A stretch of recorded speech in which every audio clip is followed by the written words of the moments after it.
दोस्तों लगता यह है कि प्राइम मिनिस्टर मोदी का जो मैजिक है, जो जादू है, वो चल गया है। कतर में भारत की बड़ी कूटनीति हुई है। कतर ने 8 भारतीयों को रिहा किया है। बहुत ही समझ लीजिए एक्सट्रीम केस है, डेथ पेनल्टी से सीधा रिलीज होकर के और इंडिया भी आ जाना। I mean it's not a small thing, और वो भी 3 से 4 महीने में। Only Modi ji can do it. और इंडिया वैसे भी इकोनॉमिकली हमसे बहुत आगे है, तो इंडिया की जरूरत कहीं ना कहीं कतर को हर टाइम पे पड़ेगी। तो ये एक बड़ी ज़बरदस्त डिप्लोमेटिक अचीवमेंट है, मैं समझता हूँ भारत की। और जिस तरीके से भारत के वज़ीर आज़म ने पर्सनली इस मामले को अमीर के कतर के साथ उठाया, वो भी काबिल तहसीन है कि भारत अपने शहरियों की फिक्र करता है। वो जिसे वो कहते हैं ना, मोदी है तो मुमकिन है। उनका गुडविल है भाई, उनका गुडविल बोलता है। और देखिए ये भी दिखाता है आरजू जी कि भारत के नेतृत्व में दुनिया तैयार है चलने को। तो मैं सिर्फ कहना ये चाहता हूँ कि कुछ चीज़ें जो हैं वो हम अपने दुश्मन मुल्क से भी सीख सकते हैं। कि just before the elections prime minister Modi one a huge diplomatic success. ये बहुत बड़ी डिप्लोमेटिक कामयाबी है कि आप अपने 8 जो बंदे जिनके ऊपर जासूसी का इल्ज़ाम है और उनकी अदालत ने उनको सजाए मौत दी है। 27% कतर की जो पॉपुलेशन है वो इंडियंस की है। बिल्कुल, मोदी जी हैं तो मुमकिन है, ये तो खैर पाकिस्तान में भी बहुत से लोग कहते हैं। कतर की अदालत ने भारतीय नौसेना के 8 पूर्व कर्मचारियों को पिछले साल 27 अक्टूबर को मौत की सजा सुनाई थी। इस फैसले से भारत बेहद हैरान था। उसने इस निर्णय को चौंकाने वाला बताया था। अब भारत को एक बड़ी जीत मिली है। कतर ने जिन 8 भारतीय नौसेना के पूर्व कर्मचारियों को मौत की सजा सुनाई थी, उन्हें रिहा कर दिया गया है। ये सभी कर्मचारी जासूसी के आरोपों का सामना कर रहे थे। इससे पहले भारत के अनुरोध पर मौत की सजा को उम्र कैद में बदल दिया था। विदेश मंत्रालय ने कहा, भारत सरकार कतर में हिरासत में लिए गए दहरा ग्लोबल कंपनी के लिए काम करने वाले 8 भारतीय नागरिकों की रिहाई का स्वागत करती है। उन 8 में 7 भारत लौट आए हैं। हम इन नागरिकों की रिहाई और घर वापसी को सक्षम करने के लिए कतर राज्य के अमीर के फैसले की सराहना करते हैं। भारत लौटे पूर्व नौसैनिक अधिकारियों में एक ने कहा कि प्रधानमंत्री नरेंद्र मोदी के हस्तक्षेप के बिना उनकी रिहाई संभव नहीं थी। उन्होंने दिल्ली हवाई अड्डे पर उतरने के बाद भारत माता की जय के नारे लगाए। सभी पूर्व अधिकारियों ने पीएम मोदी और कतर के अमीर को भी धन्यवाद दिया। कतर की अदालत ने जिन 8 लोगों को सजा सुनाई थी, वो भारतीय नौसेना के पूर्व अधिकारी हैं। उनके नाम है commander Purnendu Tiwari, commander Sugunakar Pakala, commander Amit Nagpal, commander Sanjeev Gupta, captain Navtej Singh Gill, captain Birendra Kumar Verma, captain Saurabh Vashisht और नाविक रागेश गोपा कुमार। सभी पूर्व अधिकारियों ने भारतीय नौसेना में वर्षों तक अपनी शानदार सेवा दी है। इन लोगों ने प्रशिक्षकों सहित महत्वपूर्ण पदों पर काम किया था। साल 2019 में कमांडर पूर्णेंदु तिवारी को प्रवासी भारतीय सम्मान से सम्मानित किया गया था, जो प्रवासी भारतीयों को दिया जाने वाला सर्वोच्च सम्मान है। जी दोस्तों, आपको याद होगा कि तकरीबन 18 माह पहले भारत के साबिक 8 भारतीय जो उनके नेवी के ऑफिसर्स थे, उनको गिरफ्तार किया गया था दोहा कतर में, और उनके खिलाफ जासूसी के इल्ज़ाम थे और वो इसराइल के बिहाफ पे जासूसी भी कर रहे थे। तो कतर की हुकूमत उनको गिरफ्तार किया, मुकदमा चलाया और उसके बाद उनको फांसी की सज़ा दे दी गई।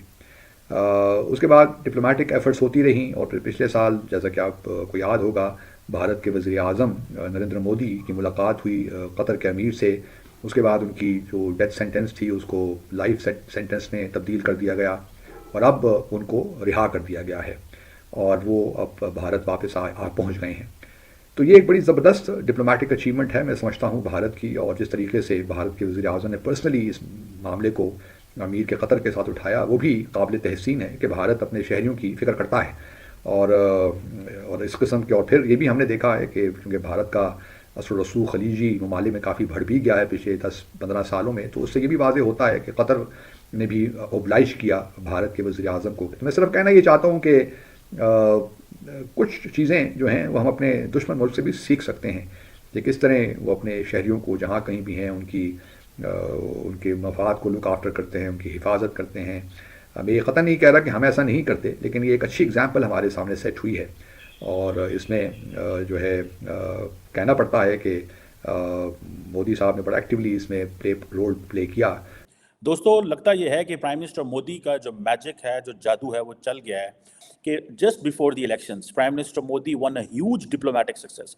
ये बहुत बड़ी डिप्लोमेटिक कामयाबी है कि आप अपने 8 जो बंदे जिनके ऊपर जासूसी का इल्ज़ाम है और उनकी अदालत ने उनको सजाए मौत दी है। ठीक है जी। और मुझे ऐसे लग रहा है, इसको अगर अनफोल्ड किया जाए, द कतरीज न्यू कि ये लोग जो हैं they were there for some reason, that was not good reason. उन्होंने उनको फाइनल डेथ सेंटेंस सुना दी, एंड डेथ सेंटेंस सुना के उन्होंने इंडिया के ऊपर एक एहसान भी कर दिया, ठीक है। सो इट्स वेरी क्लियर, ठीक है। But remember, for the government, for the prime minister, अपने लोगों को बचाना जो है ना, that is the most important thing. और ये इस चीज़ ने प्राइम मिनिस्टर मोदी के ऊपर एट होम जो है वो उसका कॉन्फिडेंस जो है वो बढ़ा दिया है, दैट दिस, वो जिसे वो कहते हैं ना, मोदी है तो मुमकिन है, दे यूज दिस वर्ड, उनकी पार्टी के लोग, some sections of the media, some sections of the civil society which they believe कि ये वो चीज़ है कतर के जो जिसे कहते हैं ना, जो बायलैटरल रिलेशनशिप है, ठीक है जनाब, उनके साथ वो सामने आया है, ताल्लुकात मज़ीद बढ़ेंगे।